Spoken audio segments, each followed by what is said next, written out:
नमस्कार, माझे नाव स्वरूप ऋषिकेश रसाळ. मी आज तुम्हाला गोष्ट सांगणार आहे. माझ्या गोष्टीचे नाव आहे हुशार पोपट. एका पिंजऱ्यात 2 पोपट होते. त्यातील एक पोपट आजारी व अशक्त होता. त्या पिंजऱ्यापाशी एक मांजर गेले. पिंजऱ्यातील पोपटांचे निरीक्षण करून म्हणाले, अरे पोपटांनो, मी एक वैद्य आहे. या आजारी पोपटाला औषध देऊन त्याला चांगले सशक्त करीन. तुम्ही पिंजऱ्याचा दरवाजा उघडा. त्यावर आजारी पोपटाला मांजराचे बोलणे पटले, पण दुसरा पोपट हुशार होता. त्याने मांजराचा धूर्तपणा ओळखला व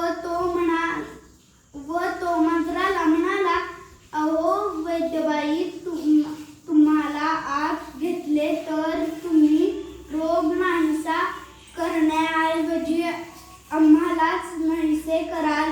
तेव्हा कृपा करून येथून जा.